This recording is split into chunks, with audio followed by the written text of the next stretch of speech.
sure I was still a little drunk. Nice. Hello, and welcome to episode 90 of Flix in the Six. I'm one of your hosts, Anthony Costanzo. With me, forever and always, the man, the myth, the Snorlax, Alessandro Bielsi. Say hello, Al. I'm good at being alone at night. Oh, God. That's a good quote. To come out like that. That was a good pull. Good pull. News and Nuggets will return next week, but we're shaking things up for episode 90. The first half of the show is going to be dedicated to Game of Thrones, as it should be, and the second part will be our Flick of the Week, Detective Pikachu. But first, Al, what are we drinking? We are drinking... Sorry, the text is really small here. We're drinking New Holland Brewing, Hopivore. At least you still have your bottle. I do. Did your bottle break? No, but I was so frustrated that in my fit of cleaning up the desk and all of the beer, I threw the bottle out. Fair enough. Mine, when I opened it very gracefully, bubbled to the top, so I had enough time to pour it into a glass. Yours, as is common for you, exploded. Like, it doesn't make any sense. I'm not doing anything ridiculous. The beer's not overly cold. It didn't experience a crazy temperature change. It's upright in the refrigerator. I opened it slowly. Is your refrigerator too because cold? I know, but no, because the beer's not actually like very cold. Maybe you granted, it was in the back. Let's say maybe you need to take it out sooner. I don't know. Well, I just need to open it over the sink. Oh, because I opened mine and I had, over the course of 10 seconds, I watched the bubble very slowly move its way towards the top. And I made the point of opening it slowly. Like, I got real close to the bottle, too, so that I could see it as soon as it happened. And I opened it, and I was like, I think we're good. And then it just erupted. Like, it's like, we'll get you. I just don't understand. Yeah, I don't know. It's out to get you. Anyway, getting back to New Holland Brewing's Hopivore. It's a Michigan wet-hopped harvest ale. And that's so weird. In case you're wondering what that means, because I was. I am, for sure. Michigan-grown hops are the story in this seasonal harvest ale. Hopivore is wet-hopped, with hops added to the brew just hours after harvesting, creating rare flesh flavors. It's a different type. Okay. Entirely different type of beer. Rare, fresh flavors. Oh my god, I thought you were serious. Yeah, no. This is human skin beer. Abort. Let's try that again. Hopivore is wet hopped with hops added to. Mine was still alive. Sorry. With hops added to the brew just hours after harvest, creating rare, fresh flavors. This is a poorly crafted sentence. That is a tongue twister. Yeah. They set you up for failure there. They sure did. Okay. Shall we give this flesh-flavored beer a taste? When you put it that way. Cheers.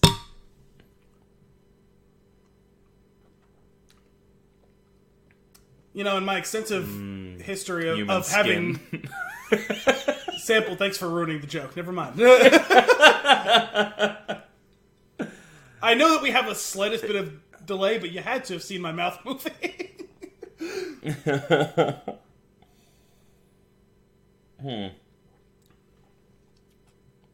It's interesting. Would you say that it is a rare flesh flavor? I think that might be the problem, is that's what's stuck in my head while I'm drinking it. It was like last and with week. Every sip, it was like I'm last week or cringing. the week before when we were talking about the lavender flavor in the beer. And it's, oh yeah, no, now I can totally taste it. Oh yeah, it's the human flesh flavor in the beer. Oh yeah, no, Right. I got that. That's what that flavor is. The human flesh accents. The human flesh accents the beer in such a way. When it's the decadent dance on your tongue. I don't know how I feel about in this. all seriousness, though, I actually like this. It's tasty. You know what it is? It's the freshness, not the fleshness. It tastes green. Like, it tastes like it's kind of like veggie-ish, but not in a bad way, because that's actually one of like the 12 or 13 like named like off flavors of beer, like vegetal But this is actually like in a good way. It tastes like it's brand new. Like it wasn't mellowed out. It's a little bit. I think that kind of makes it almost like a raw, like it's raw beer. Yeah. Specifically the hop aspect of it. Mm-hmm. It's not as bitter as a lot of like IPAs would be. No.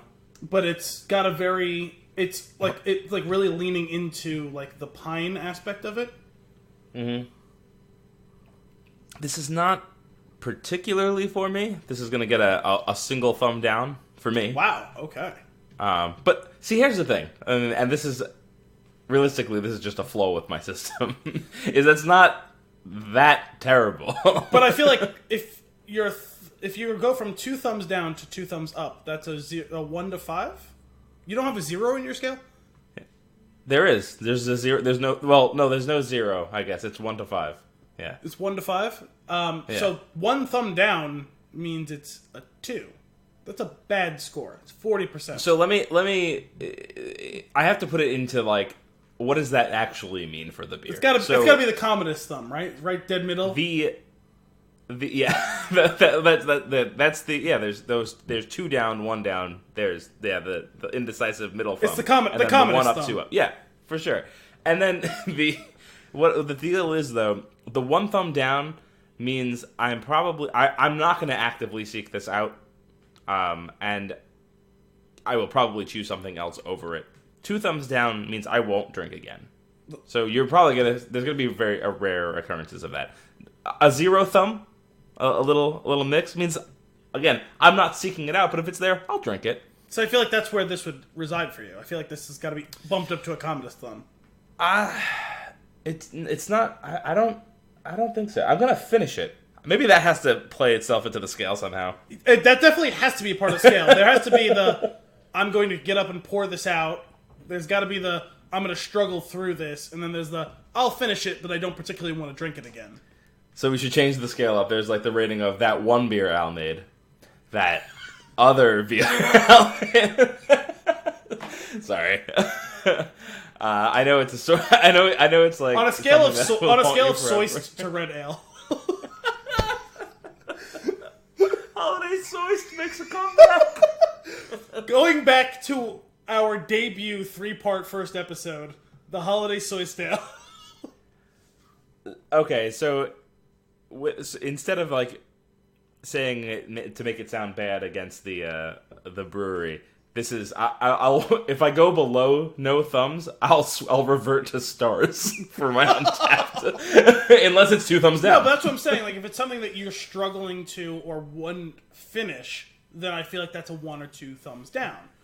If it's something that you just don't particularly care to drink again, but you'll be able to finish it, and it's like, yeah, no, this is beer, it's just not really for me, I feel like that's commonest thumb. Okay, so what's the difference between a 1 and 2 thumbs down? 1 is like, you'll finish drinking it for the purpose of drinking it, but you don't want to, and you'll never buy it again. Whereas 2 down is, I'm going to go dump this in the sink while you vamp. No, like I won't finish it. Okay, all right, you know what? Scale revised. This is a no thumb beer. It's thumbless. It's like when your dad does that trick where he pulls his thumb off his hand. You brought that up a few weeks ago too. That's this beer. It's I don't know. There's new kids in the family. It's but anyway, you like it a little bit more. That's fine. This would be if I was going to your scale. Well, the thing is, I don't like being locked into .0s. This would be like no. Okay, I would go with this a 3. 3 to 3.5. You know what I mean? So commonest thumb as you have more nuance. Slowly coming up. Okay, the with the wiggle and then it's like slightly angled. Yeah, the way that he actually deploys it with what's his name? Oh, I completely blanked on his name. From Gladiator, so you're talking about really is a Zangief from the Street Fighter movie thumb. Where he puts it sideways and the guy turns it up for him because he doesn't understand. That movie is fueled by cocaine, and we should watch it one day. I just was reading something about it recently, because it was comparing that to something else. I don't remember what it was comparing it to, and they were talking about I had no idea that what's his name was it? You said Street Fighter, right? Yeah. That was the one with the guy from American Pie is like the lead in that? Jean-Claude Van Damme is the lead. I'm thinking of the entirely wrong movie, aren't I? Yeah, I think so. I don't know what movie you're talking about. It was like a video game movie, I think. With Jason Biggs? No. The guy who was the lacrosse player. Sean William Scott. The other one. Wait, the other lacrosse? No, because I would have said Stifler, like the other guy who played lacrosse. The one who was like actually part of the four friends who played lacrosse with Stifler. Something Klein? Yes. Chris Klein? Yes. Chris Klein. So what movie was this? I don't know. Was it like Double Dragon? I have no idea. I can't remember. I thought it was Street Fighter. I'm gonna look this one. It wasn't. I don't think he was in that. Granted, I don't fully remember, nor should anybody. No, that's. I mean, he would be too young to be. Well, in that, yeah, because as soon as you said that, that sounds right. But yeah, no, I was reading something. You go ahead and take us to where we're going next. I'm gonna find. Okay. I'm gonna find this movie.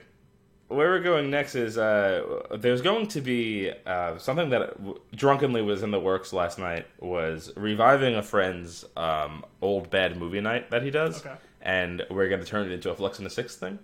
And oh wait, I wasn't completely wrong. It was Street Fighter: The Legend of Chun-Li. There's another movie? Sorry to interrupt, but I was like, I know I'm not crazy. I know I read that it was something with Street Fighter. I didn't realize there was two separate movies. Are they not related, or are they related? Oh, I have no idea. Oh yeah, there he is, Chris Klein.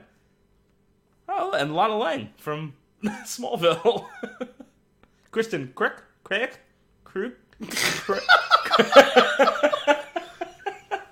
Bassinger?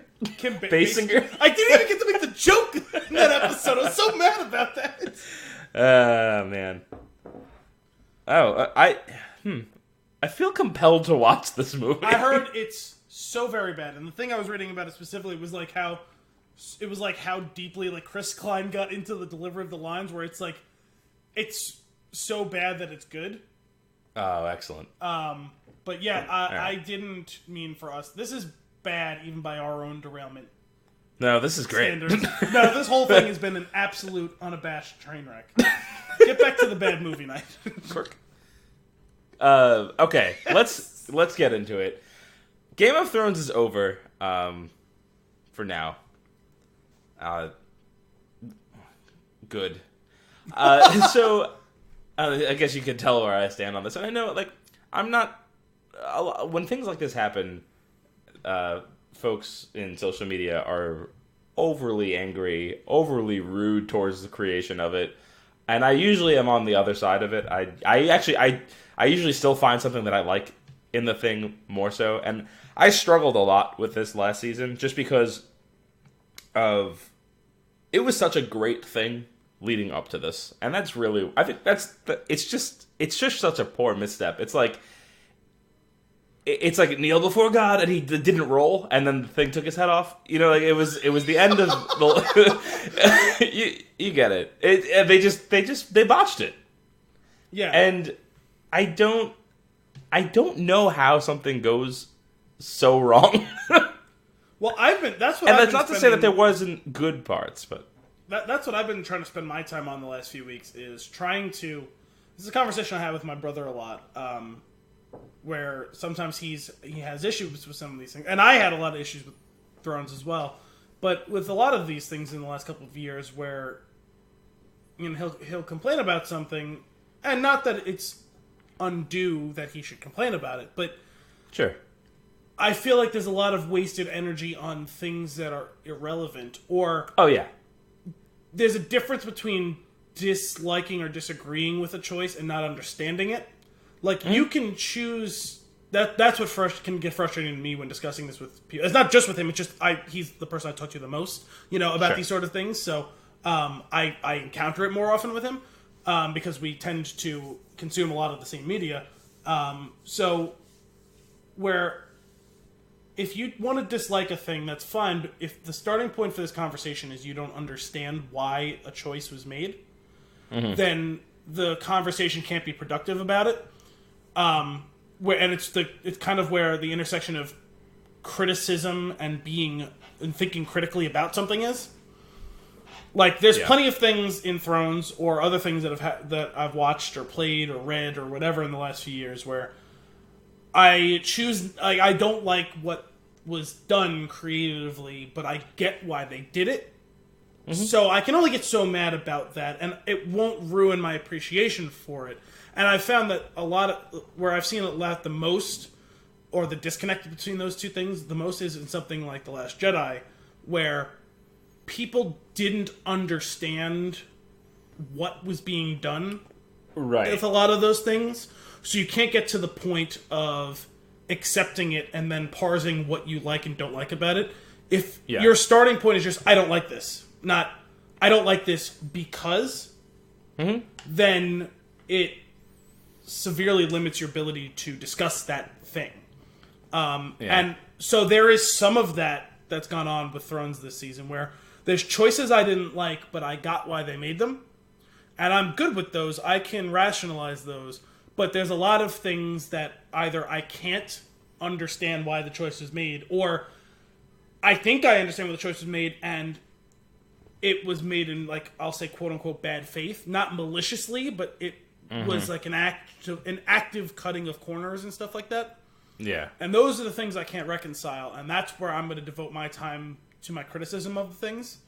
But when it comes down to the real bottom line of this is it just comes down to they just didn't devote enough time to it. Not time. Right. Oh, absolutely. Time spent working, meaning 13 episodes for the final 2 seasons just simply was not enough.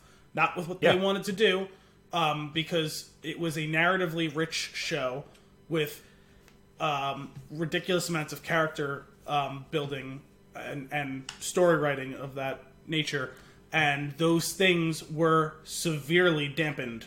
Not 100% of the time, but enough that it fully derailed everything they were trying to do the last 2 seasons. Absolutely. It's not. It's very clear here, and I think people can understand that if you explain, like, if you say it that way, it's hard to argue with, right? Yeah. And this is the movies, TV it's not the only industry where this happens. It happens in my industry all the time. If you lead with the due date, like, you inevitably are going to have to leave things out. Yeah. And and they did. There was failing because there's failing on all of that, because if you actually look at a lot of the things that happen, I'm not upset with. There's a number of storyline pieces that I'm not actually upset with. I actually think they're very cool. It's just execution failed, and that's what's surprising, is because they've always executed well. I've never felt not always, that the show, but much more often than not. Sure, but I've never felt like the show really dragged in the past or anything like that. Like, it moved. In season 5 was really the only substantial, and that's really where the show's quality started to dip. But at that time, they were still, in some storylines, they were still in sync with the books, and in some, they had only just outstripped them, so they at least still were able to see the path.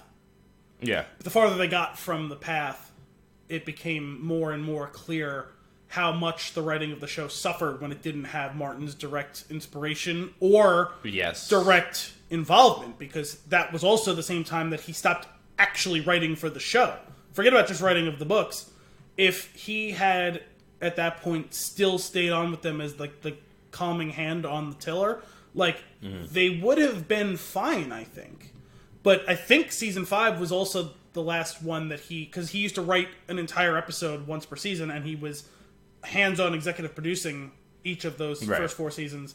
So his direct involvement helped them steer clear of the rocks, and without that presence, they were severely hampered in their attempts to create this effectively. Absolutely, and those are the two things, though, that caused this to be such a train wreck in the end. Mm-hmm.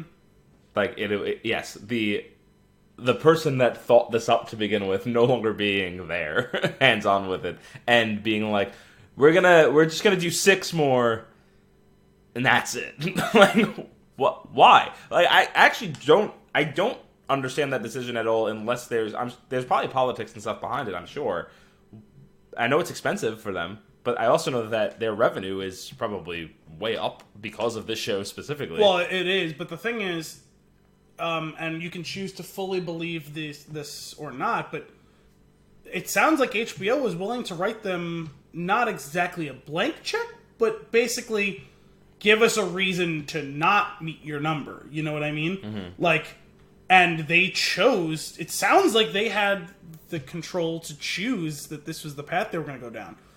So I don't understand it. Because, if you had just plopped me into watching this in a vacuum and didn't tell me the backstory, I would say, man, HBO really cut them off at the knees in these last couple seasons. Like, yeah. But from all accounts, that's not the case. So as far as I'm concerned, there's no excuses then. Do we know? So why wasn't Martin involved? Because I think he finally felt the pressure of, oh shit, I'm not finishing these books, and okay. He started to focus back on the books. Is that? Yeah, because he realized, man, I have hit such a wall that I haven't synthesized any new material, and I didn't think it was going to be an issue that I would finish them before these shows, and now the show's fully out, stripped where I'm actually at, with published material. So all this time I'm spending working on the TV show and my other side projects is time I'm not spending writing these books. And, I got pretty pissed when people said, oh, I'm worried that George R. R. Martin's going to die before these books are done. I haven't published a book in 8 years. I might actually die before these books are done. Yeah. I don't know. That sucks. It sucks that he wasn't involved. That could have helped. I do wonder if there's another side to the story about the creators' names, Weiss and Benioff and Weiss. Benioff and Weiss.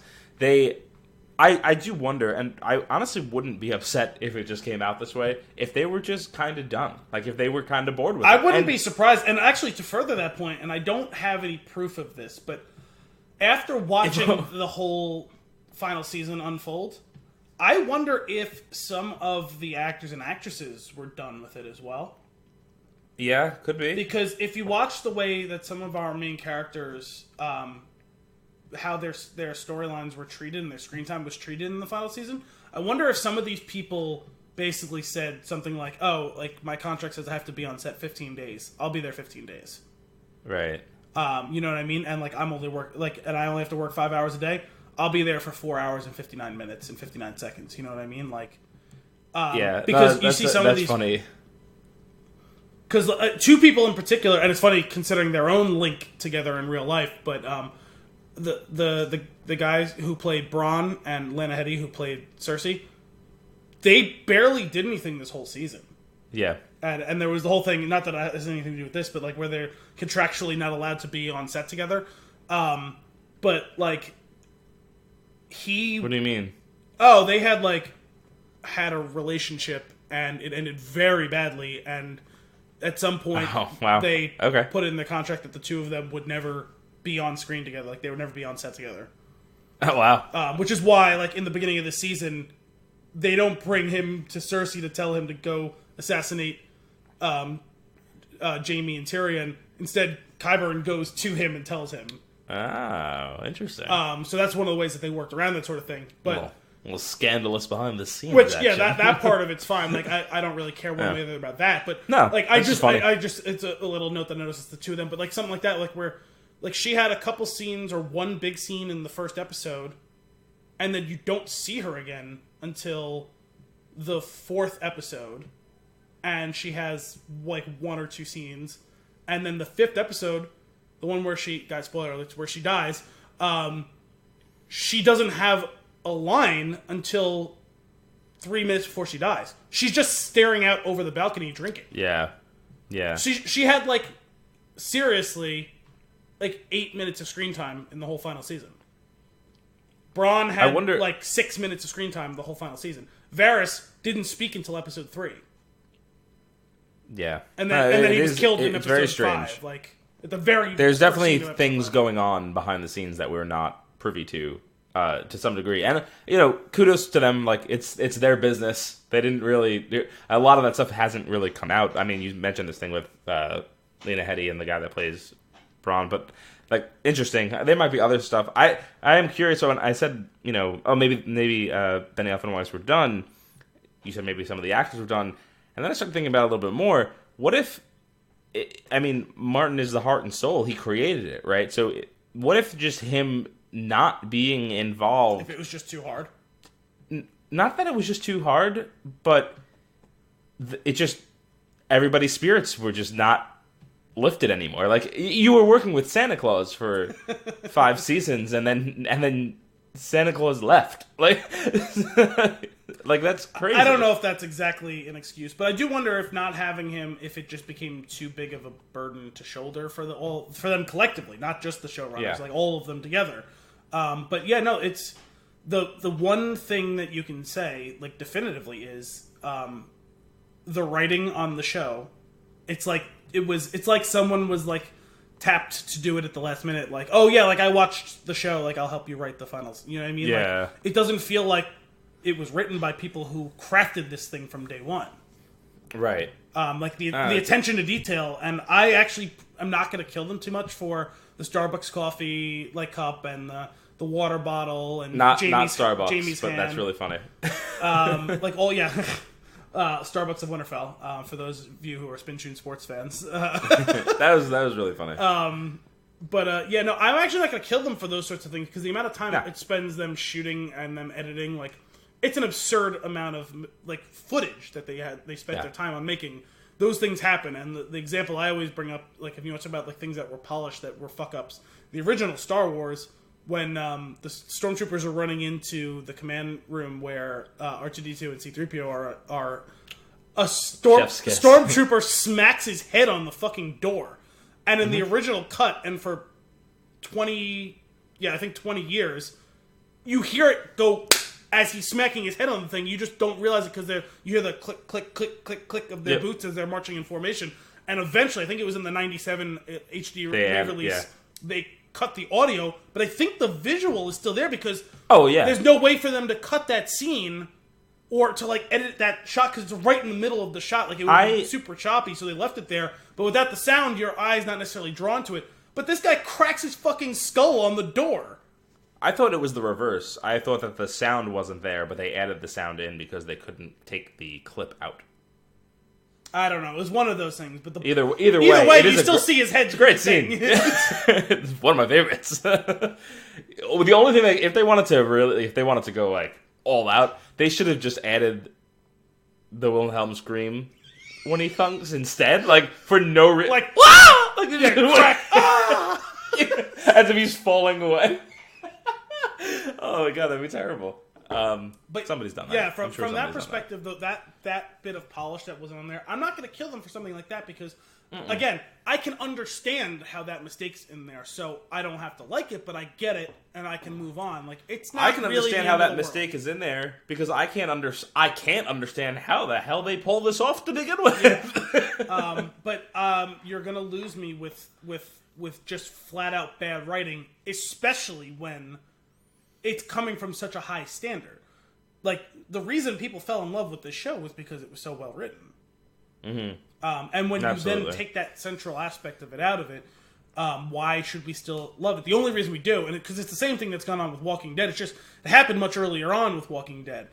But you love the characters, and so you stick with it to see how their story ends. And when then the bad writing affects the characters you love too, you're doubly fucked as far as your show goes. Yeah. But I will say, to be fair, because as much as we've been raining on their parade, rightfully so, it's not like this season had nothing good to it. It's just that bad outweighed the good. The thing is, I think if you took the 6 episodes run of this final season, if you took episode 1, 2, and 6, and just rewrote 3, 4, and 5, it would have been fine. 3, 4, and 5. The Battle of Winterfell, the episode after that where Rhaegal gets shot down, and then episode 5 was the battle, the Bells episode. Honestly, they needed the other 6 episodes. Like that too, but what I'm saying is, if you take what they set up and established in the first 2 episodes, and you keep all those character moments, because those 2 episodes were legitimately good. Oh, yeah, they were. And then you take the end point of episode 6, where this is where all the storylines end, and you just found better connective tissue between the 2 points. Yeah. I think everyone would have been largely fine. Like, there would be some disappointment, but it wouldn't be the torches and pitchforks that it is right now. And those torches and pitchforks are largely justified because it's really sloppy. I'm good with where most of this story ended. And in some cases, it's where I expected it was going to. But the way that they got there doesn't make sense in a lot of cases. Yeah, there was a lot of, like, you know, we've said it 100 times, but it was rushed because of the arbitrary deadline they set for themselves. Yes. And what's one of the more interesting things of actually the turn of Daenerys over the course of the series is a very, very, very slow burn. And until it's not. It's subtly done, where it's like, if you're paying enough attention, you've realized at this point that that's very well where it could end up. Oh, yeah. You're just waiting to see whether or not she will be able to overcome it. And if not, how and why is that the case? And when it becomes that that's the case, the how and why were unsatisfactory. Right. Because you had to, in the end, it makes sense where she goes. What doesn't make sense is the execution of it, because it's actually a pretty great scene. The scene of her on the dragon before she decides to just destroy everything. Honestly, it's a dumb thing. You have to fill in the inner monologue. And if you fill in the inner monologue, it works and it helps and it makes it a little bit better. But they've been good at storytelling. Like, they should have been telling that story. They should have a little bit more, or like even had the monologue. I don't know, but like, it just, if you're not really paying that much of attention to it, or like you don't fully get it, I could see why you're like, that's weird. Or, but it does make sense in the context of everything that's gone on up to this point. And it was, as it's happening, one thing that they got right in that scene, as it's happening, the feeling of like, just pure rage, like inside. I'm so mad and so defeated. Like, you're helpless, like every other character in that scene. Yeah, that's true. But the thing is, I actually have a pretty simple solution where we can use kind of all the footage that we had and like all the things that we did write it. And if you just reverse the order of the things that happened, if you simply take, and I don't remember if I discussed it with you. I know that I discussed it with Shafe on the Spin Shoot Sports Show. If you simply take the ending of episode 4, where Rhaegal gets shot down by the giant crossbows, and you put that right before Dany goes nuts, that's all you have to do. That's the only fix you need to do, and it all works. Yeah. Just take it where, man, we think we're winning the battle, right? We're lighting this shit up. We're destroying crossbows. We've destroyed the Iron Fleet. And, I missed a crossbow, and it fucking lights up Rhaegal, and Rhaegal goes down, and that's just the final straw. It totally works. I actually disagree, and I like what you're saying. I do think that it would work in a storytelling mechanic, but I think it would take away from what was actually happening to her. Sure, but the thing is, they fucked up so many other things that they have to overtly get this one right. Yeah, I do kind of see where you're coming from. Because the thing is, as a kind of a spiritual successor, marrying what you're discussing about the inner monologue with her, where she's losing it, they realized that it wasn't enough, and that's why you get Tyrion having to elucidate so overtly to Jon why she's so dangerous. Yeah. Because if they had been telling the story well up to that point, they wouldn't have to have Tyrion tell you that whole thing. Even though the whole, taken as a whole, the scene's really powerful, but the specific part where it bogs down and where he has to explain every time she kills bad men, we applauded her until she thinks that each of these things is good, that now she believes that everything she's done and everything she can do is good, and that killing all these people is good. That's what makes her dangerous. We should be able to just understand that implicitly, because we've been able to follow the story up until this point. Rather than turn Tyrion into Basil. But Tyrion has to turn into Basil exposition because they didn't do the weightlifting of it leading up to that point of her Right. making the decision. And I think that scene was written in direct response to that. Like, oh, this doesn't really work. Yeah. And in order to get everyone, like, some people are going to get it, but, like, in order to get full buy-in on John killing her, we have to really hammer home what it is that she just did, because we didn't do it on screen. Yeah. We have to tell the audience because we didn't show the audience. Now, but again, it's just misstep and execution and writing. Whereas like the end theme where they took it was pretty great. Like that was cool. Like that, and yes, like if you're paying attention, like you see it getting there over time. Like awesome, but yeah, get it. Like the jump that we make of like we've got like 50% of it. We were walked through slowly over the course of all these seasons, and then we had to just quickly fill in 45, and then we got the last 5. I felt like a math teacher who was like grading like a test, and there was like one of those like big word problems, and like you see the beginning of the work, and then you see the answer, and the answer is right, but you're not sure you how show they got the there. Yeah. Like, because they didn't show all the work, and it's like, well, did you figure it out and kind of guess it and not show it, or did you just look at the guy next to you and see the answer and you wrote it down on your paper? Like, what happened between A and C? Because I don't see B in here. Yeah.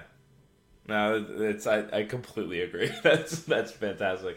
The scene of when John does kill her, I will say, really good. It was very good, and during that scene, though, when it happens, what I love about it, and this is one thing that I will give them, some of the shots were expert. Oh yeah, like for all the concern and all the criticism of this, again, rightfully so. There is some unequivocal good in the show, and outside of the issues with the darkness in the Battle of Winterfell. Visually, this season was beautiful. Like, oh yeah, almost to the a winter fault. coming in the form of ash, like that. Yes, and how that flips on its head the whole thing from her scene in the House of the Undying in season 2. Yeah, really, really strong. Yeah, and on top of that, the score this whole season. Oh yeah, the really good. I mean, out of control. The music.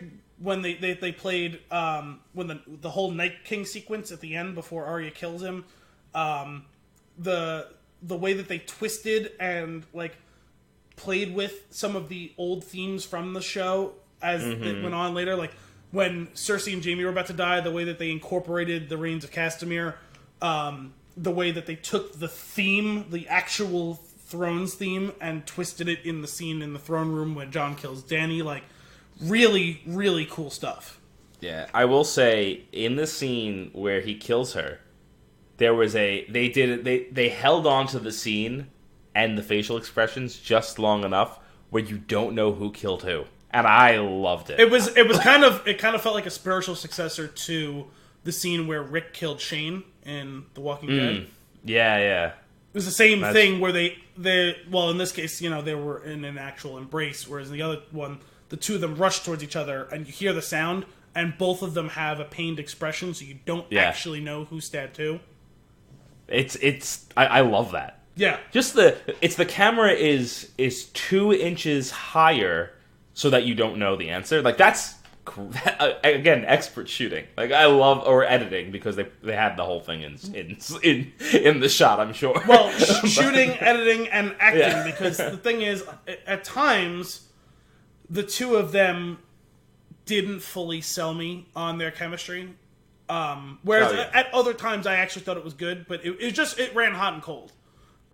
When they kissed in that scene, I went, ew. and then when I heard the sound, I was like, okay. well, more because you're like, man, like how is he like going along with this? Like he's not really good. But like there were certain scenes where it was like, okay, yeah, no, I could see that there's a little bit of tension there, and other scenes where it was like.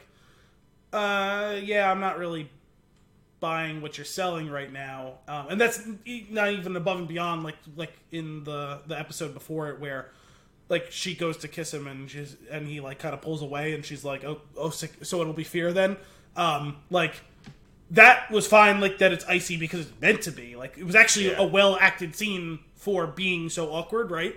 Mm-hmm. But I thought they sold that whole thing, and with the music swelling as it did at that time, it was powerful. Like, man, I felt it. I got a little dusty at that moment. All right. No, it was excellent. The follow up though, that didn't get me teary eyed. The follow up got me teary eyed just because it's the saddest thing with the dragon. Oh yeah.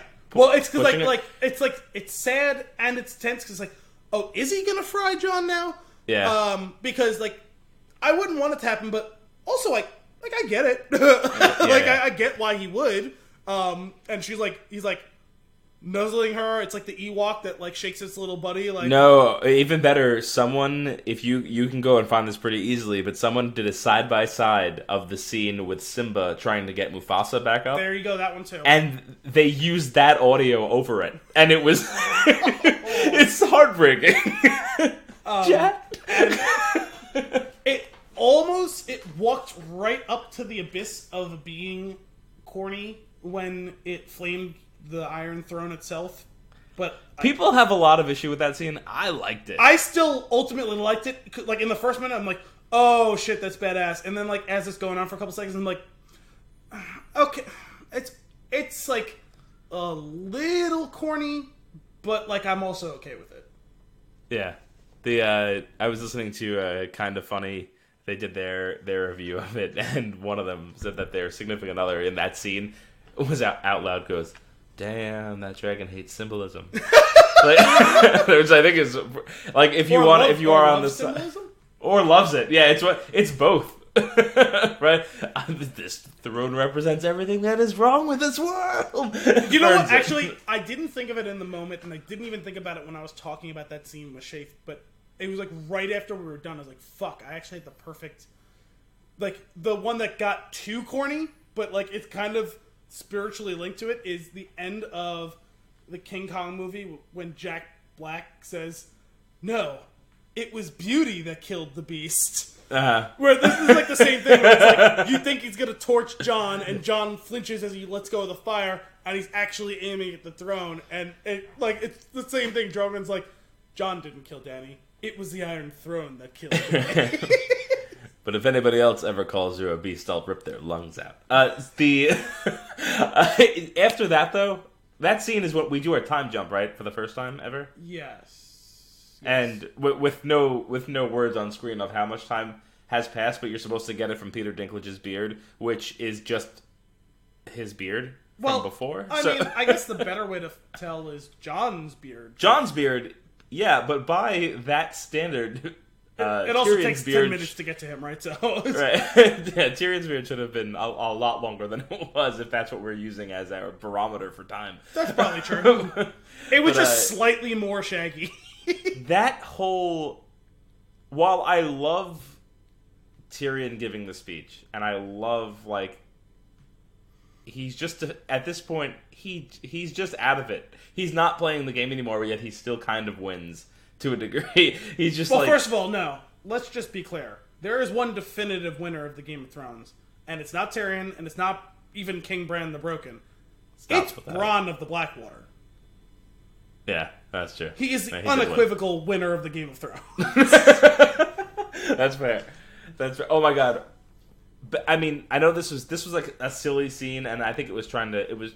It's actually the first line that starts to bring some of the humor back into it as we close out the show. But when Sansa, who I for the past couple of seasons just have hated, maybe the whole, I never cared for her character.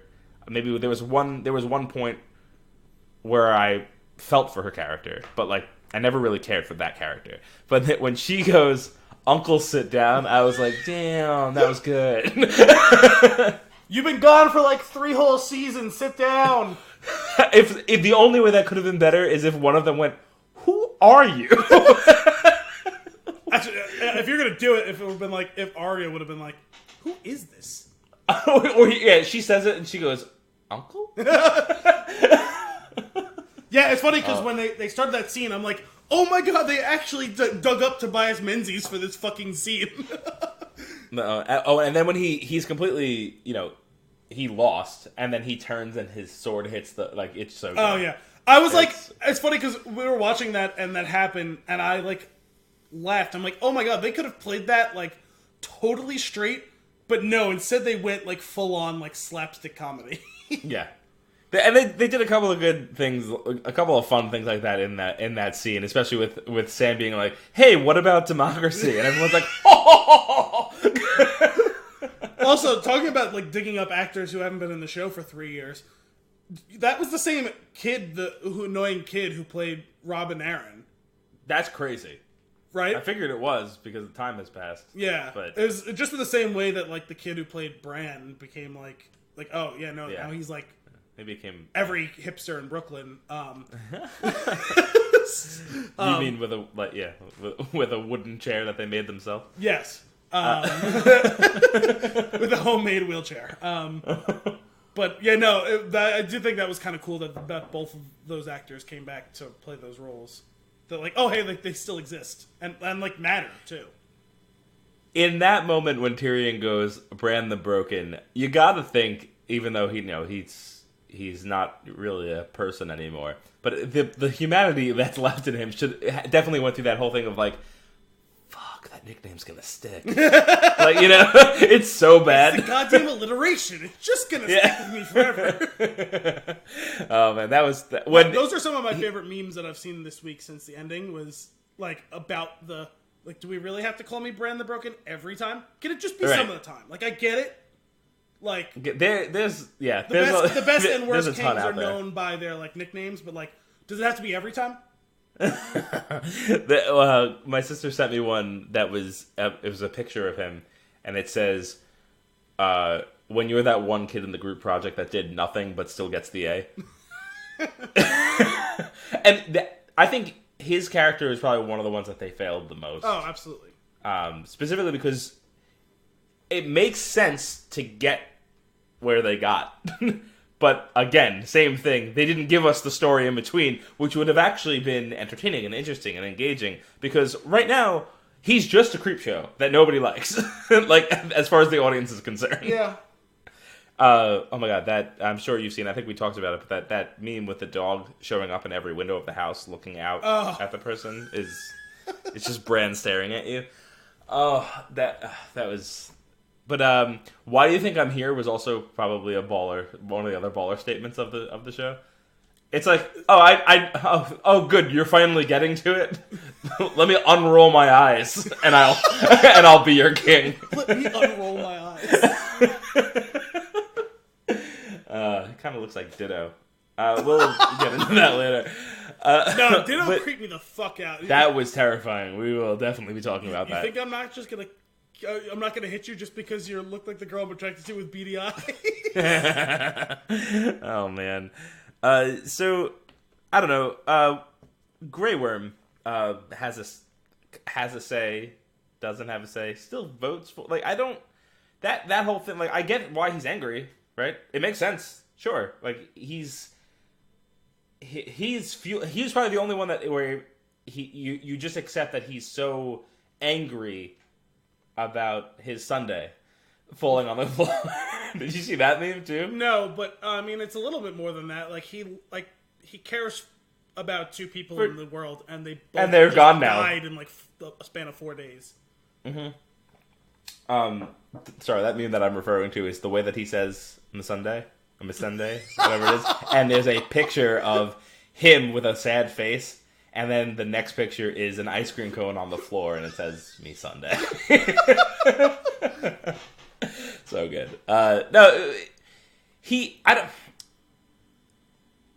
I'm surprised they kept Jon as a prisoner and didn't just kill him. I'm surprised by that. Yeah, or like that he would just turn himself in.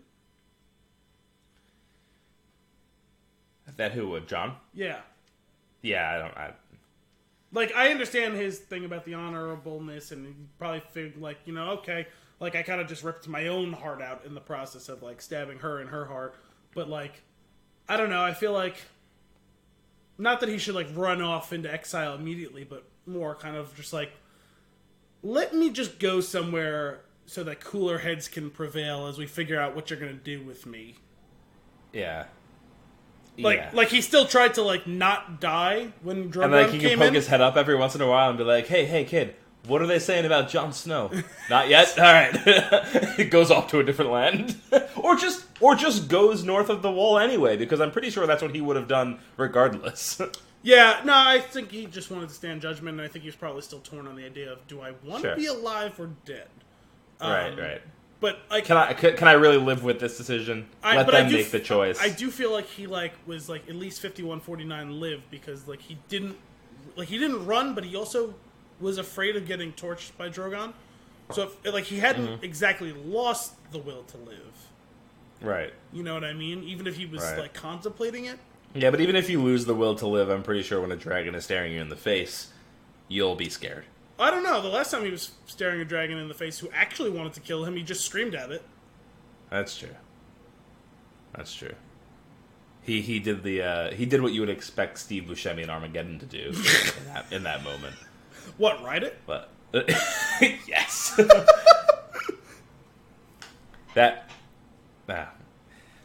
He took Dany's body. Oh, also he's stabbed her in the heart. It's well, why? I guess did you have to tell them exactly what you did? Just I don't know. He kind of, to a degree, he could have got away with it. She got on the dragon and left. I don't know what happened. It's a good point. Really there wasn't even a body there. By the way, I'm actually king. Actually, that would have been the move, right? Just sit down on the throne. Oh, Grey Worm. Yeah. Well, as he comes in, what are you doing? Yeah, so Dany just left and made me king. So, first order of business.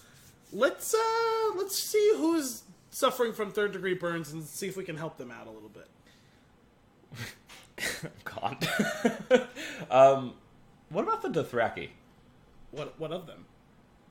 Did they not all die? Well, no, they had planted some before they headed north. And they had sprouted by the time of the battle. Okay, so before all of their lights were extinguished. Yes, correct. Okay, all right. Now, what about after Dany's gone? They just stuck them back on the ship and said, "Go back, be free in those planes." Yeah, but that does seem like poor writing for that tribe and how they do things. No, because they followed a strong leader. Yes, but more specifically, though, that's what they did when Drogo died. Is they split off and they followed amongst themselves who was the next leader. Okay, I got you. That's fair. I do like that final scene where two of them are walking away. I was just like, that's adorable. They're just living here. Yeah. Also, I think it's a little weird that they were like, yeah, Unsullied, you guys just go and live in the Reach, I guess. Well, they were just like, you go live there, and then they'll be like, don't worry, and in 60 years, there'll be none left. So that was the joke that Schaefer made on when we were talking about. Oh, really? I don't know if you heard that, and he actually clipped it and put it on Twitter, with Overcast, whereas Davos is like, well, let's just let you form your own house and live in the Reach, and he's like, really, Davos? We're going to tell the bunch of dickless dudes to form their own house? The house isn't going to exist in 40 years. I love Sir Davos. Me too. I'm so glad that, I would say he's second place in the Game of Thrones. One of my favorite lines of that show was, well, I don't think I have a vote, but I... Not just that, but there's been a thing. You've been reading The Ringer more, and you've seen some of the Thrones. The exit interviews and stuff. The exit interviews, but have you caught on to the running joke on that site about Davos forgetting about his wife? No. It was one of the things that you read some of the series before, the series that they did on the site, where it was every day they did a potential loose thread to cover in the final season before the final season started. And that was one of them. Will Davos remember his wife? Because in the second season, the first season that he was in, he talked about his wife all the time. And remember, he had a son, and the son dies in the Battle of Blackwater. Yeah. He talked about his wife a lot, and I think even a little bit after that. And then all of a sudden, he just never mentioned his wife and kids again. And it was a known thing in the books that he had 7 kids. Oh my god, that's really funny. And still, at the end of the show, he's just in King's Landing being the master of ships, which, good on him, and it was between him and Yara Greyjoy, the only two, contenders for that title. Still no wife, though. No.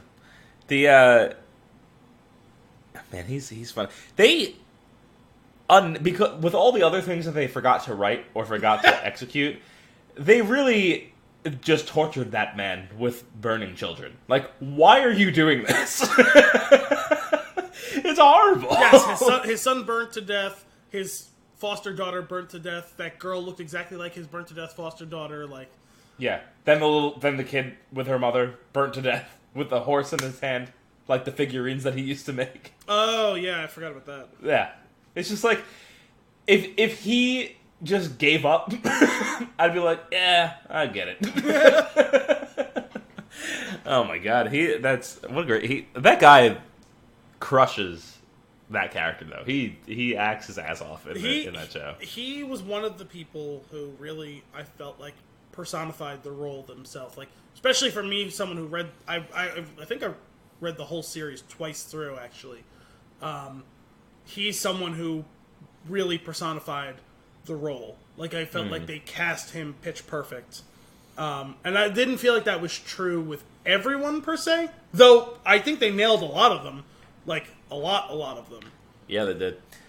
Sorry, Game of Thrones sex jokes. The Tyrion throwing the pin was awesome. Yes. That scene was when awesome. he did it, I wanted to stand up and applaud. Like, I was like, I actually said, because I was watching with a few people. It was like my brother and a few of his friends, and I was like, good for you, man. Like, fuck yeah. Like, who cares if you're gonna die now at this point? Like, you know what? You're going out. Like, go out on top, man. Go out on your terms.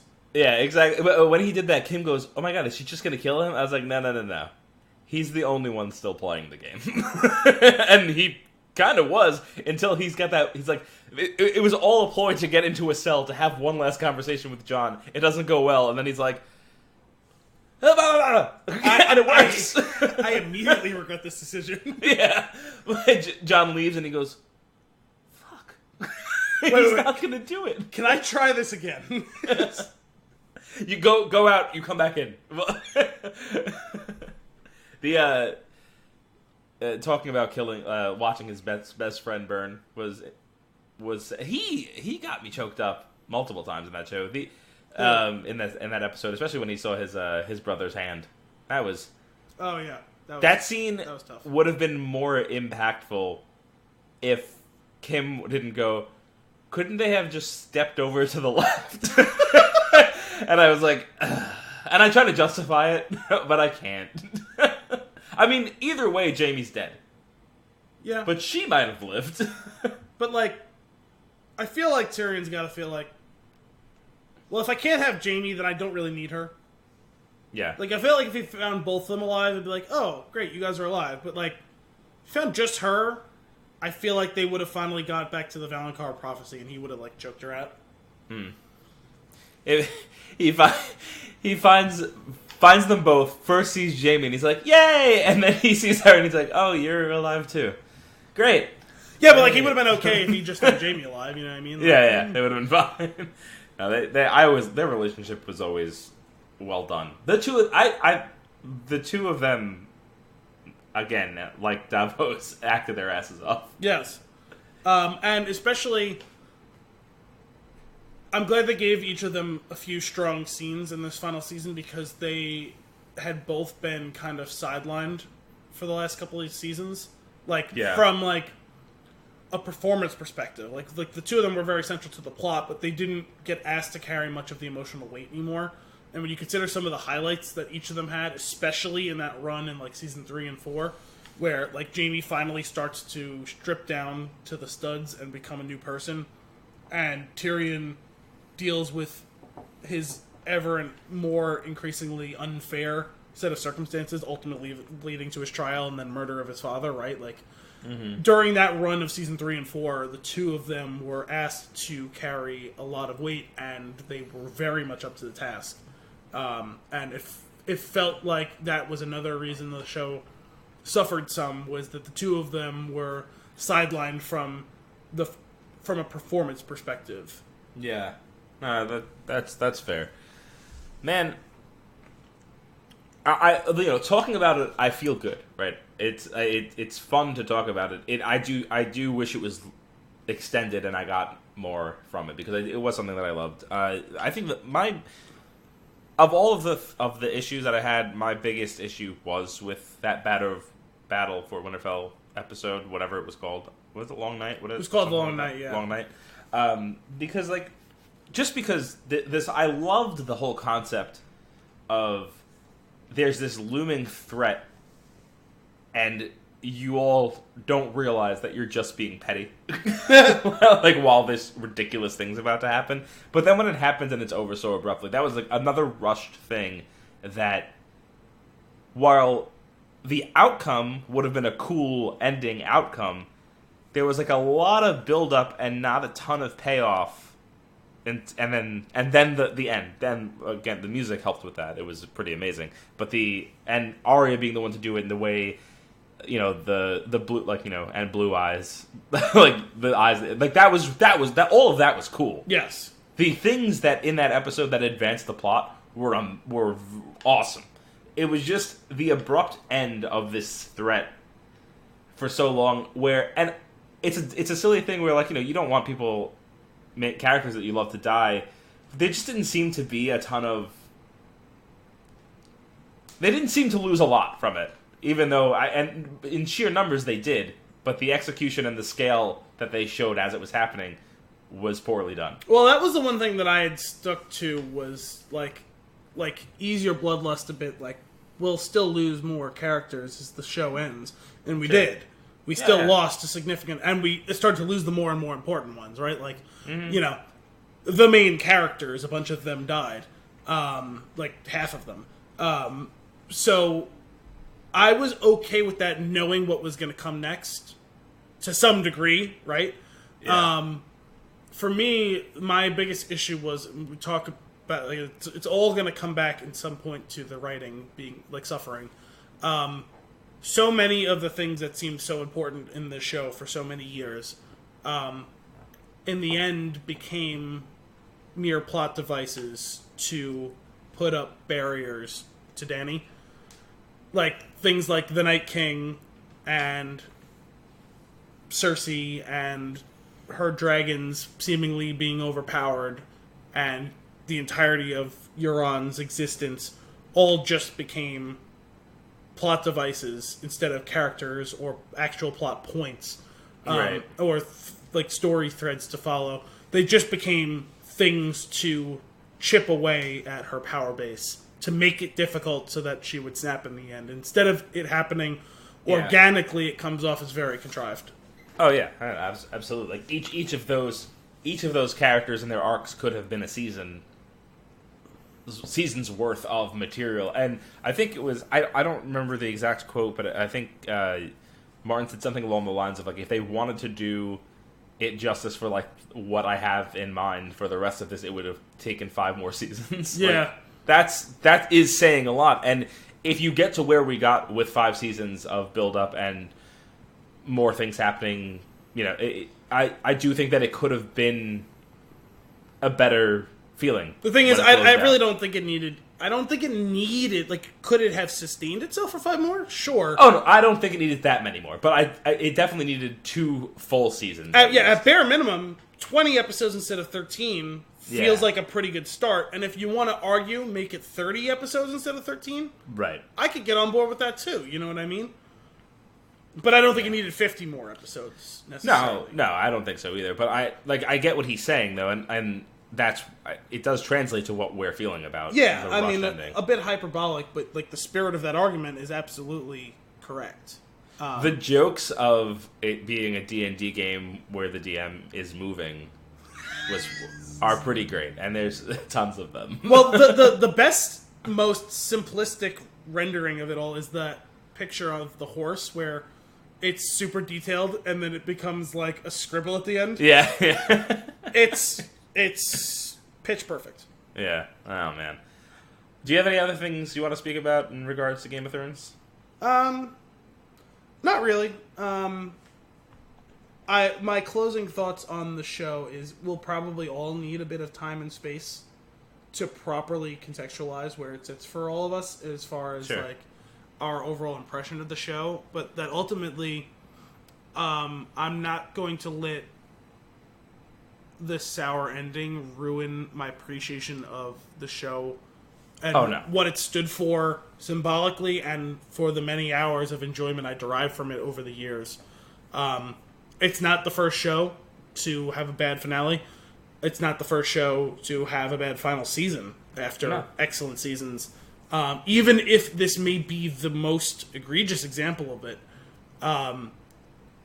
I am still going to look back fondly on the so many excellent things that were done over all those years. And eventually, with like I said, with time and space, I think I'll come to a point where I'll just kind of like groan at this final season, but still engage with it. Hell, like I still rewatched The Phantom Menace and the Attack of the Clones recently. Like bad content that has things that I love in it. Like I'm still gonna I'm not gonna enjoy them fully. You gotta learn to laugh at them too, though. You know what I mean?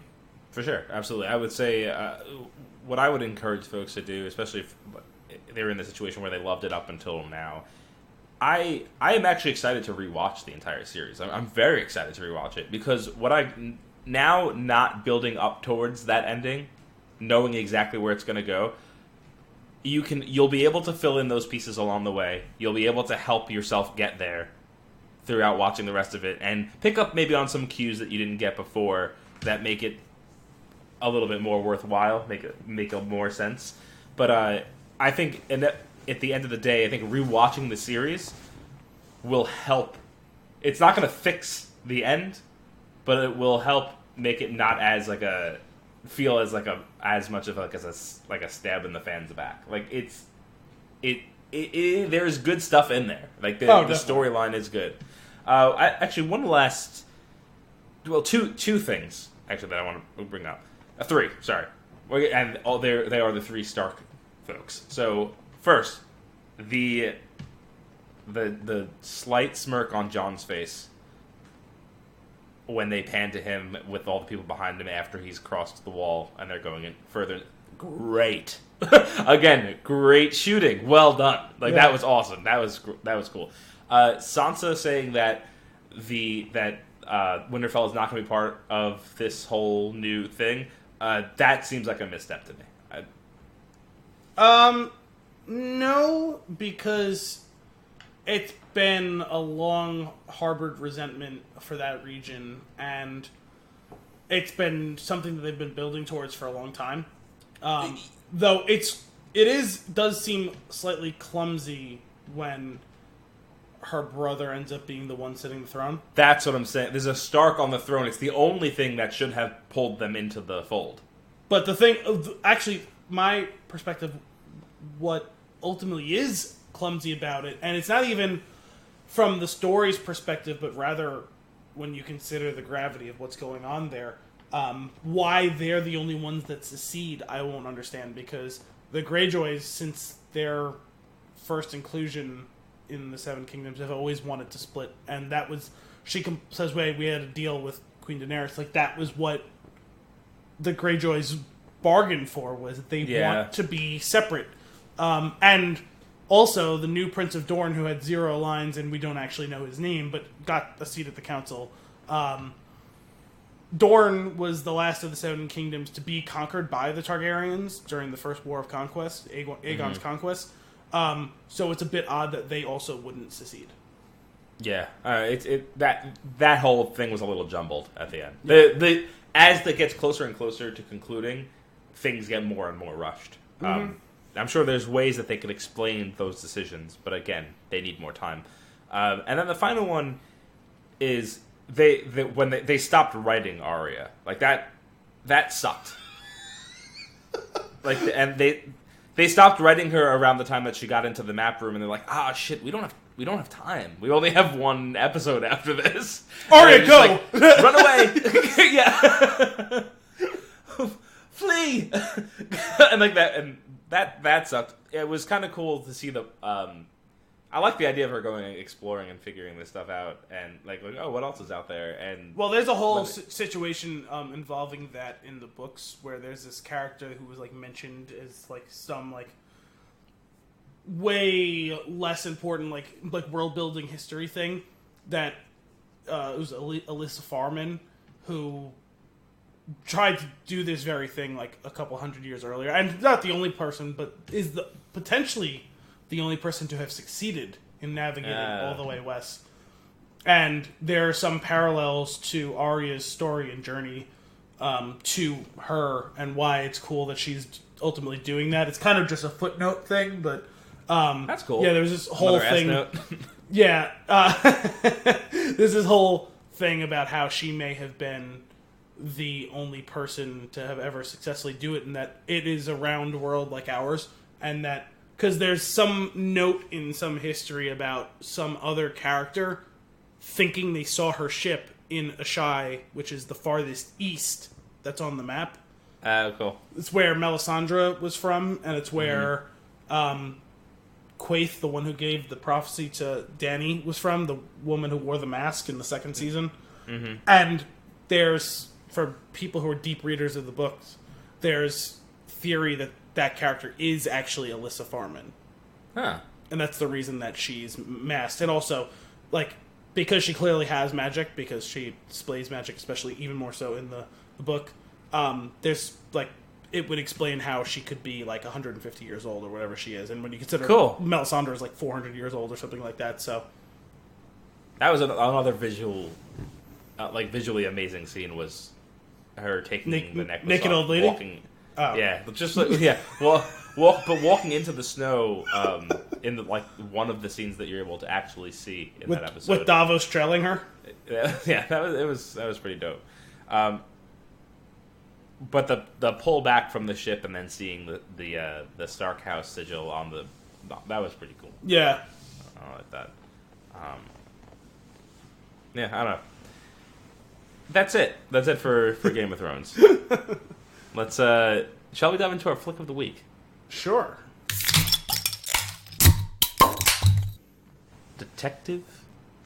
Pokemon Detective Pikachu. It keeps when did they add that styling to it? Because I only ever saw it as Detective Pikachu until I don't know. Yesterday. It's on the top of like the sign in the movie poster, and then I realized that it's actually it says Pokemon Detective Pikachu as the title of it. Because they got to get it out there. Anyway, let's do the old IMDb synopsis. In a world where people collect Pokemon to do battle, a boy comes across an intelligent talking Pikachu who seeks to be a detective. That's not really that close. But wasn't he like already one? it's kind of close. It's like if somebody read the Cliff Notes and then tried to do the book report. Like that's what that is. This is the movie's over. You know what? I'll give my let's do our tweet length reviews. I actually have mine specifically from the review that I wrote on the Spin-Tune. You know, you told me to come up with one, and I started coming up with one in my head, and it's now largely gone. Good. I probably should have wrote it down, but I was a little flustered scrambling to get all our shit together. So I will read mine. Detective Pikachu is slow to start, roughly paced, and predictable, but it has enough Ryan Reynolds and nostalgia-driven gags to keep you in the seat through its 104-minute runtime. I gave it a 5 out of 10. Okay. I'm going to go with a mostly visually stunning masterpiece of synergy with New World CGI and old school nostalgia that is wildly inconsistent in storytelling, but ultimately pretty fun. And I'm gonna go with 6.5 out of 10. Okay, cool. Yeah, it's I was very entertained with a lot of the things that were going on. There are a number of scenes that had me hysterically laughing. Yeah, I was surprised you went... It's like, there's definite serious flaws, but there's enough good that you can put this in its proper perspective, where it's like, unlike Game of Thrones, I'm not going to hold this to a very high movie-making standard. Sure. And that the things that it got right, it got so very right that it should outweigh the other clunkiness, and that even though it's objectively not a good movie, it's a fun enough movie that doesn't matter so much. I think what could have pushed it to a 6 or maybe even a 7 is if it was consistently engaging the whole way through. I find the first act of the movie to be a little rough to until you see Ryan Reynolds in the first act, but until you get to Pikachu, I was starting to get bored. And the only thing keeping me there was the fact that I was seeing a couple of things from my childhood, like, to make me interested enough. But the story was largely formulaic, and I don't know. It was just the story as a whole. I think the writing was bad. Yeah, that's mostly true. And, the one thing I'll say though is, from that first act, it's definitely very choppy. But I didn't think any one scene dragged really. I felt it dragged. At times it even probably rushed some of them, and that's why it felt so choppy. I don't know. I remember being like, man, I hope we get to at least some of the jokes soon. Well, it definitely took a long time to get to anything that, quote unquote, mattered. Yeah. It's here's the thing, and without getting too spoilery just yet, some of the ideas that they were the main storyline, nothing groundbreaking happening there, and there were some twists and turns along the way that were largely predictable because they either spoon-fed you the whole thing up front, or they put enough wink wink nod nod as it was as things were happening so that you could figure it out. But there were some fun things that could have been better mysteries, and I would have liked that a little bit more if there was a big reveal that wasn't yeah, okay. Well, that was what was confusing to me, and I know you put in your review, who is this for? And I would even take it a step further where it's I'm actively confused as to what the movie was trying to be from the perspective of, is this a kid's movie, or is this a movie for older people? Because at times it was so simplistic, like you said, the spoon-fed thing, right? Where it's okay, this is a kid's movie, but then some of the plot got so convoluted that I'm there's no way a kid's following this, because I'm barely following it. Right. I don't know. And we host a movie podcast that has 90 episodes. We watch a lot of movies. I feel like I should never be struggling to follow a plot. I've watched many more complicated movies than Detective Pikachu, and I have not been confused. Well, I think that I was looking for there to be more of a twist or more of a turn, which is I think what creates some of that confusion. But it was pretty much just there. It was what it was. It was very face value the whole way through. And what gets you through it though, and what actually keeps you entertained, is all the references. Are all the fun things that they do, because they do a lot of fun things. I'm gonna buy the movie. Don't get me wrong. I'm gonna have it. I don't know that I can necessarily suggest it to somebody because I don't know where they stand on the material. I don't know about you. What are you a Pokemon fan? I mean, growing up, I was a huge Pokemon fan. Yeah. Same. Growing up, and I will never say I was never the biggest Pokemon fan. I was never a hardcore fan where I could name them. Actually, I probably could name them all at one point, but that's beside the point. But when those games came out, Blue and Red, I remember just being so enthralled with it. I loved the cartoon, and I loved it. But I also know that I'm not the hardcore fan, and I do think that if you are the hardcore fan, you're probably going to give this a 7 on the nostalgia alone. Well, I would say I was a bigger fan than you then, because I played Blue and Red multiple times. I played the next series after that, Gold and Silver, as well.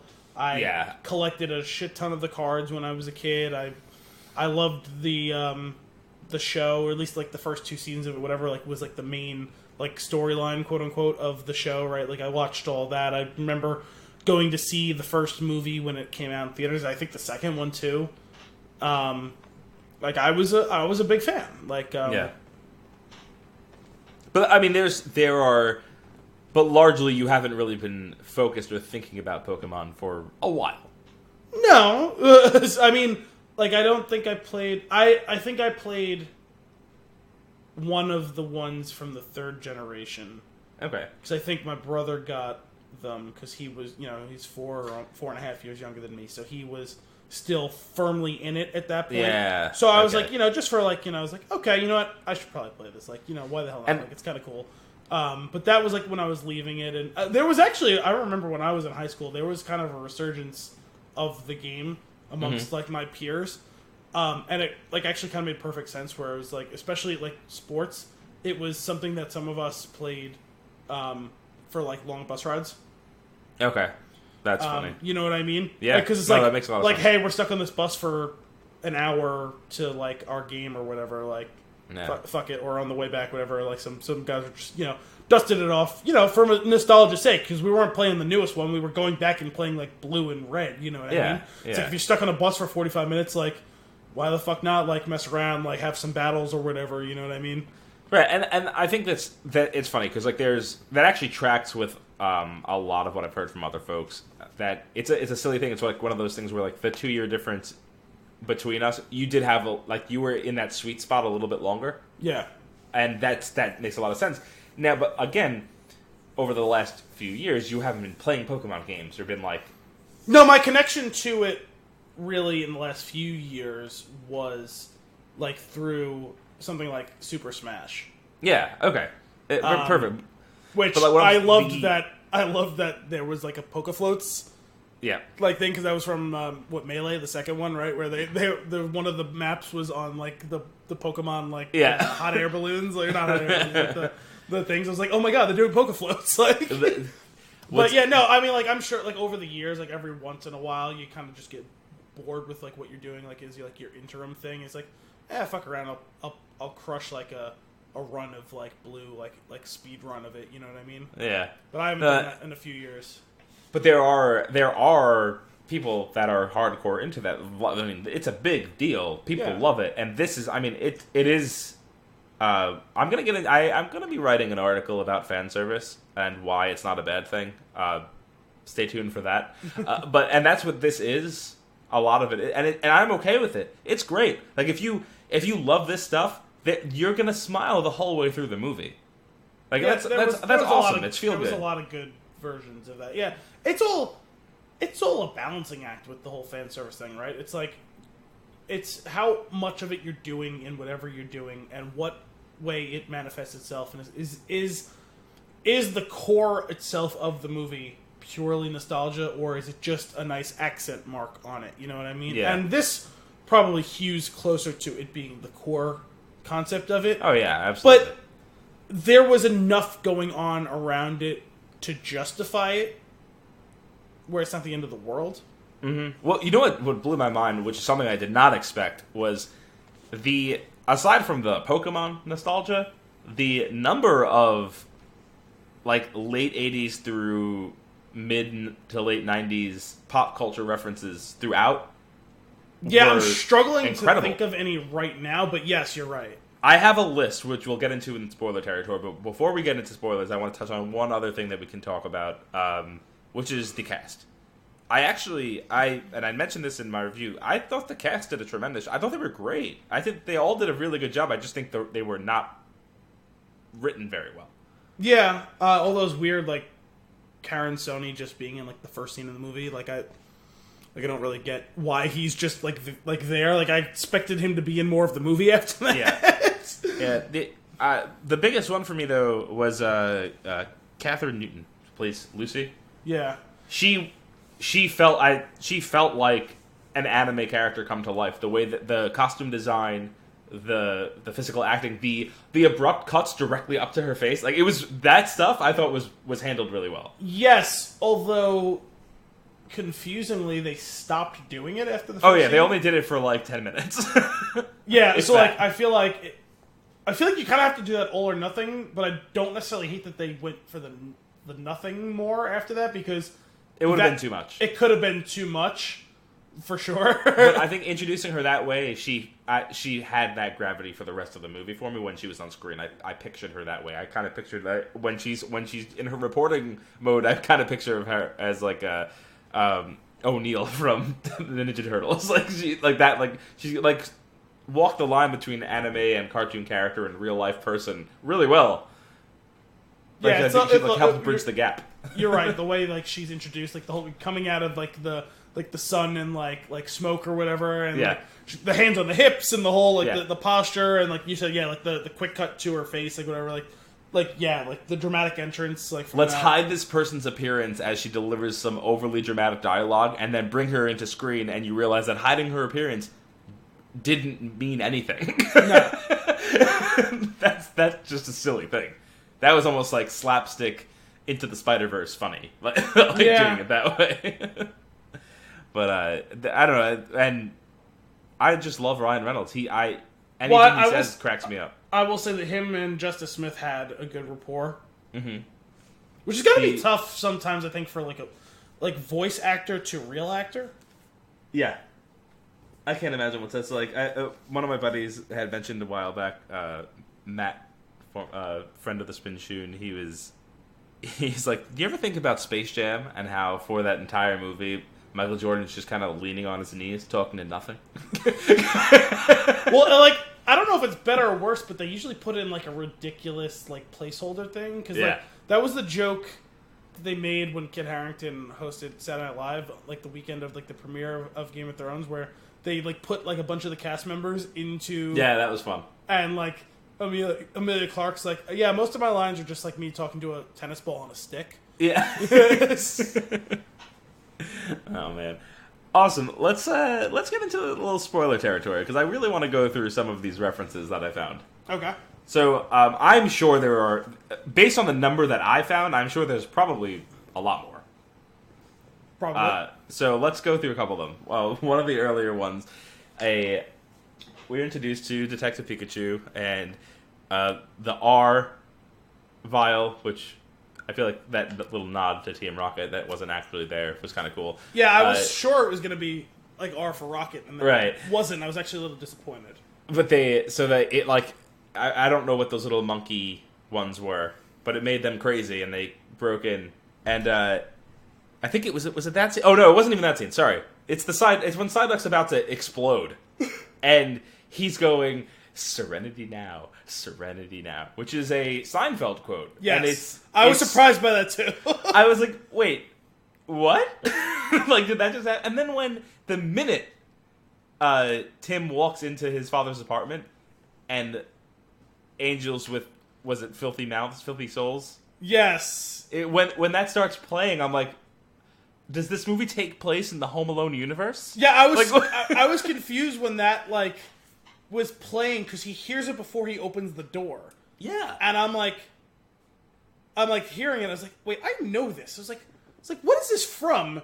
And my first mind immediately jumped, and it was only because I just got done watching it only a couple months ago. My first thought I jumped to was like, is he watching The Sopranos or something like that? What mob movie is he like? And then he says some snakes, and I'm like, oh my god, it's Home Alone, isn't it? And then he opens the door and you see it, and I was like, it's like, oh my god, he's just watching Home Alone, but that's the only scene they show. No, so, but you're right. That's definitely is this part of the Home Alone extended universe? Right, because what's amazing about it is that it's not Home Alone; it's the movie from within Home Alone. It's when he takes it out of the VCR, it says the name of the movie on it. Oh, I didn't see him grab it. Because I just saw. I thought he just turned the TV off. I think he ejects it. Either way, it's not Home Alone. It's the movie. I forget what the tell was, but it's not. It's the fake movie that they made for Home Alone is the movie that is being watched. Yeah, you're right. It's something like it's like angels with like filthy souls. Or Angels with that. filthy souls, because in the second one, the sequel is Angels with even filthier souls. We love you. I adore Home Alone. But that was again. These ones are the ones that caught me by surprise. Let me take. Okay, this one not a pop culture. Well, kind of. This was like the heaviest nod to the old show. When Detective Pikachu is walking, crying, and singing the theme song, I burst out laughing. I know. I started actually laughing out loud. Best. No one ever was. Well, He sings the whole song.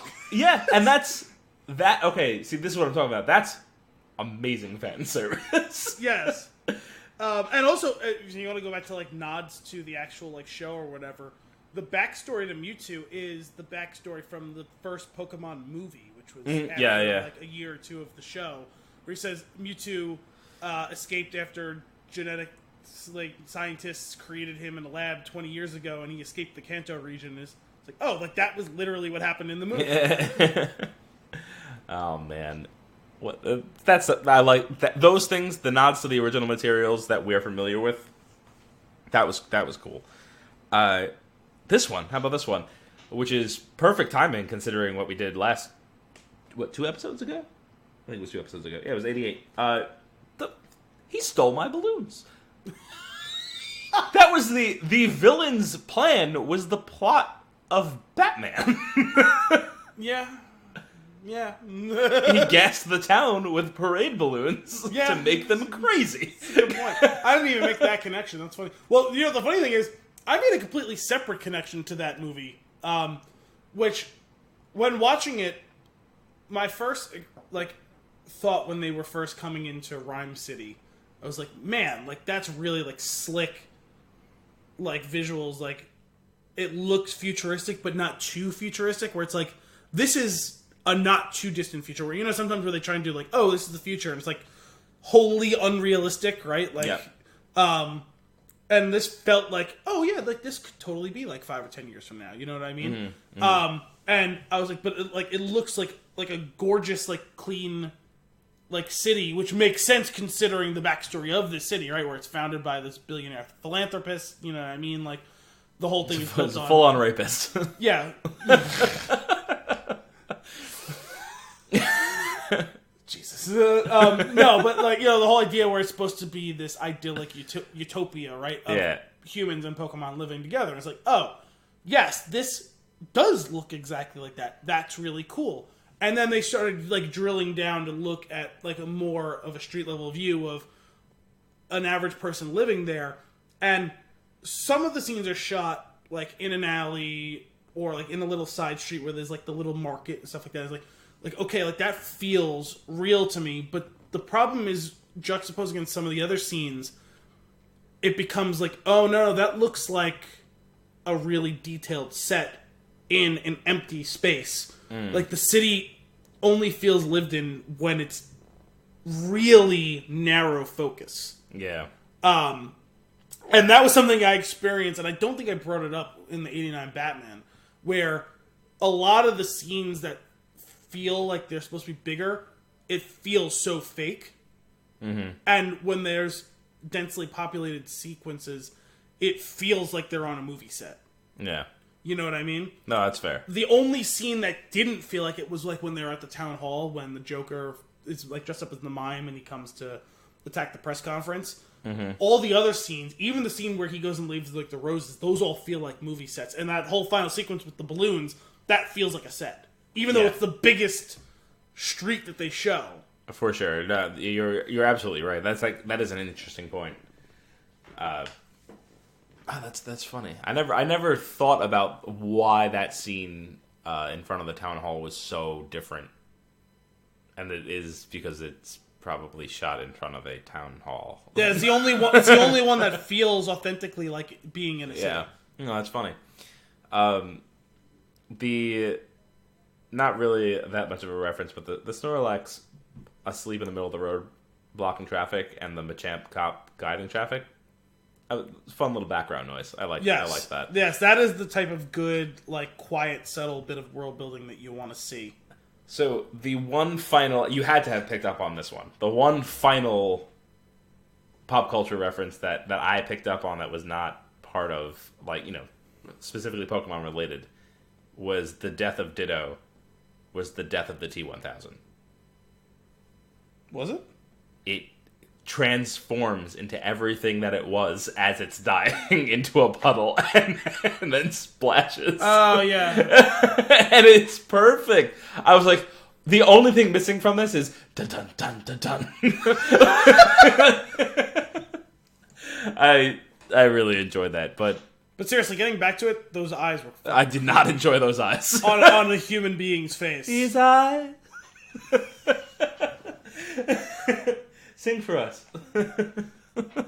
Sing. No, No, beautiful voice. Sing. Oh yeah, those beady eyes were creepy. What was the line? What was the beady eyes line? He said, "Oh, what you think I won't hit the girl I'm attracted to with those beady eyes?" Yeah. Oh my god, that was funny. It's just like it was so uncomfortably creepy. Yeah, no, it was just so very wrong. Oh yeah, the Psyduck was great. Yes, an interesting choice to go with, considering Pikachu, which is such an important character in the show, right? To choose another one that was such a very obvious like that was such another big one in the show. Yeah, and the character parallels Psyduck. Misty. Yeah, those characters paralleled Misty and Psyduck a little bit. Yeah. Yeah, yeah, you are right. It is an interesting choice, though. Them playing off each other was fantastic, and just what Ryan Reynolds is best at, delivery wise, is when he's trailing off talking, and if you're not fully paying attention, you're missing it. Like you're missing gold, Jerry. Gold. Yes. and my favorite one of these was when he's just like, oh, cool. So he gets stressed out, and you explode. That's not a character flaw or anything. Whatever he says, that's convenient. Oh, he had another one like that too. Oh, it was at the very end. He goes, "Oh yes, this is a very touching hug. I really hope we never see each other again." That was good. One of my favorite lines of his was actually in the trailer when he's like, either Harry faked his own death, or, and he turns and his tail slaps Tim in the face, somebody else faked Harry's death. Or, and he turns and he slaps him, Harry faked somebody else's death.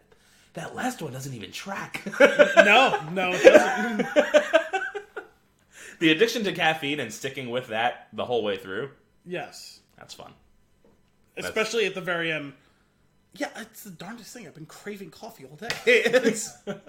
Or when Tim walks into the room and kicks... Oh, it's okay. This is just my life's work. What is all of this? They're clues. They're just papers. I don't know, when he's running around and he's like, I'm drinking those. I'm drinking all of those. I'm having he those. keeps Those are for ducking all the later. cups. Yeah. I was drinking that. I was drinking that. Oh, another great scene. This is one of those abrupt funny scenes. Is when he orders the coffee at the bar, and I forget what that Pokemon's name is, but it just goes like. It's the response, but it's so loud and out of nowhere. You're just like, what in the goddamn hell was that? Yeah, and then it just keeps saying. And actually, going back to just the idea of the Pokemon, I think they did a good job of balancing the new versus the old Pokemon, where they hit a lot of the classics that you're going to recognize. Like, you get Pikachu, you get Psyduck, you get at least one of, seen with each of, the original starter Pokemon, and, a bunch of the their... Squirtle Squad. Yeah, there was a Squirtle Squad, just like in the show. You saw a couple of Charmanders, there's a herd of Bulbasaurs, and then eventually you see a Blastoise and a Charizard. You get a big sequence with the Charizard, which is important, right? You get a Snorlax, you get a couple of Machamps, you Pidgeotto. There's a bunch of the ones that you were really accustomed to from the show, and then the ones that you wouldn't have necessarily thought of so much. What about the fish? Magikarp, yeah. Magikarp and Gyarados, yeah. Yeah, that was pretty cool. And then you got a bunch of other ones, that were... There was probably only one or two from the second generation, because those were ones that I would know a lot of as well. There was one... Sure. One of them, the little bird one, was on the hieroglyphics of the ancient Egyptians had Pokemon too. And then one of them was... Oh, those little monkey guys. I forget what they're called. Something with an A.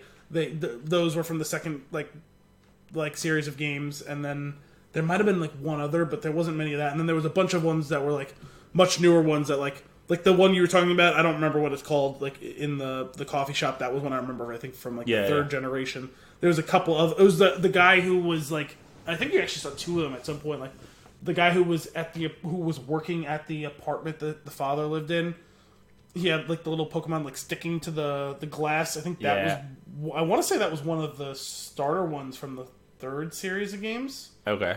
But then a bunch of them, like the fucking panda-looking ones, that was not familiar to me at all. Like, there was a bunch of other ones that weren't familiar.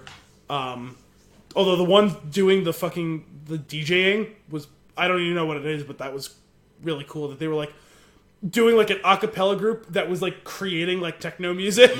Yeah. That was silly. It was cool to see, like, a battle, too. Yes. That was fun.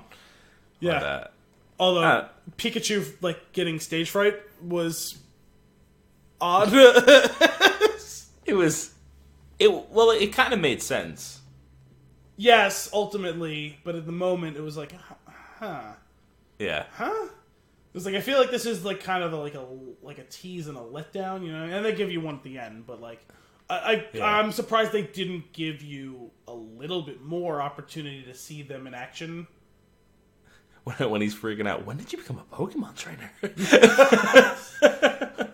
I don't need this. I'm good. Oh my god, I forgot everything you told me. Tell me what to do. I think what's so funny to me is with Ryan Reynolds playing Pikachu is that I also remember all of Ryan Reynolds like not appropriate lines in context. Yes, especially because his voice and delivery was very Deadpool. I'm picturing Deadpool lines coming out of Pikachu's mouth. Yeah. Oh, I was picturing... Which is basically just Ted. I was picturing waiting lines, which are much worse. I mean, I don't know about much worse. It's like either really bad. Either they don't sleep with you, and there's really no reason to ever call them again, or they do sleep with you, and there's really no reason to ever call them again. We'll do that movie one day. That movie's a gem. Yeah. Yeah, I was just listening to... I think Justin Long? The Justin Long episode of Armchair Expert. I listened to a lot of podcasts this past week doing all of the work outside. Did you finish the Justin Long one? I want to say yes. There's a story at the end of the Justin Long podcast that makes you go, what in the hell? Everything starts to blur together. Which story? The one with the PCP? Oh. Yeah, you should listen. Folks, you should listen to that Armchair Expert episode with Justin Long. Very troublesome. Yeah. You're making so many bad decisions. Yes. Man. Yeah, I liked the Reynolds-Smith relationship. I will say that, like, and they had a good rapport, like, good back and forth, especially as they go through that whole, like, buddy cop arc that's, like, pretty customary for these sorts of things, right? I do think that they, in a confusing way, they both telegraphed the twist at the end and yet still did their best to muddy it up to the point of, is that really what they're building towards? You know what I mean? Yeah. Because, like, they had, like, alternate, things where it's, like, where early on he says the line, like, oh, I don't have any memories, but I'm sure he really missed you, loved you. It's like, so it's going to be his dad, isn't it? Like, somehow Pikachu is going to be his dad. Right. And then, like... Not showing you what the dad looks like was the big key the whole time. Well, it was the big key that it was going to be a reveal, whether or not it was that reveal, right? Because the first scene they showed, it's like, okay, and then the second scene they did it again, and it's like, you guys are doing this on purpose, like annoyingly, and then it's like further and further begging belief the ways in which they're not showing you his face, and also. Let me just go on record and say that the man who was shooting those scenes with the skull cap every time and the black jacket, that's not Ryan Reynolds. Yeah. That guy had a substantially different frame from Ryan Reynolds. Let's throw them off as much as possible. That was very clearly a differently shaped man. One of my least favorite, like, blatant things, like, this is like one of those things I say they spoon feed it to you. For some of them, it's wrong to say spoon feeding because it's just because I've watched so many movies that I'm able. You could tell something like this when Bill Nighy goes, "That guy's the bad guy." You're like, "Oh, it's you." like that's just a typical thing. You didn't take seriously enough, Chris Tucker's follow the rich white man theory. Behind every nefarious organization, there's a rich old white man who's doing all the villainous things. Oh my god. Rush Hour. We should do like a little Rush Hour trilogy episode. Just all three in one episode? Yeah, maybe in the lead up to the fourth if it ever happens. That makes sense. We'll do that. But even that was like confusing because like on the one hand they tried to set it up well where they do the unreliable narrator thing where he's got you see the first scene which they lied to you in the first scene, which is weird. They didn't just obfuscate what was going on, they actually lied to you in that first scene. And then they show you the second scene where it's like, oh, you didn't get the whole story. But he's the one supplying the information and he's telling you what to pay close attention to, which is the like oldest trick in the book, like sleight of hand, like you don't know how I'm manipulating you thing, which is I'm good with actually. Another Last Crusade reference. Don't trust anyone, especially me. Yeah, right. Yeah, I did tell you not to trust anyone. Like they did that whole sequence, like they did that whole sequence, which like I'm good with, but it's like they put too many layers to the like clue. But this is how it really happened. Yeah, but like. They did it like Inception style. Like instead of it's like a binary choice, it's like layer upon layer upon layer upon layer of it to the point where it's like I'm pretty sure there was inconsistency somehow in this stack of things that you've given me. They don't actually link together properly because we're watching it from this angle and then we're watching it from that angle and we're watching it from this angle and then we're watching it with these players and then it's those players and this time it's a hologram but now this time it's a memory. Like. What? Yeah, and so many of the again classic things that you call like I said, I'm not the bad guy. Basically, means I am like that line. The other thing that's pretty common now too is you have a being that is trapped and being experimented on. Probably not the bad guy. Yes.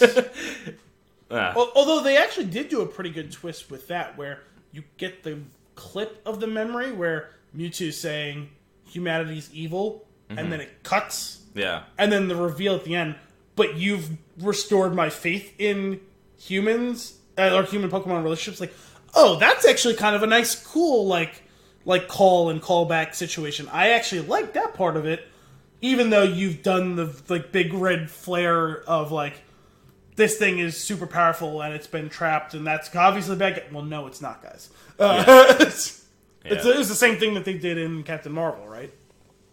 Yeah. No, absolutely. Oh, man. Anyway, I don't think it's for everyone. If you have any affection towards Pokemon, you'll enjoy it. You'll have fun. My best parallel to stuff we've done semi-recently is Aquaman. Where it's big and fun, and it doesn't take itself seriously, but it gets a little too dumb and convoluted at times. Yeah. To hold it back from being truly good. That's fair. I think that's a perfect comparison. Awesome. You got any other notes? No, I don't think so. Sweet. Well, that's it for this week's episode of Flix in the Six. We hope you enjoyed it. As always, if you have a movie for us to review or nuggets for us to discuss, you can send those requests to flixinthesix@spintune.com or tweet us at thespintune with the hashtag FLI6. Tune in next week for more movie and beer goodness. Until then, I'm Anthony Costanzo. And I'm Al Bielsi. Thanks for coming out.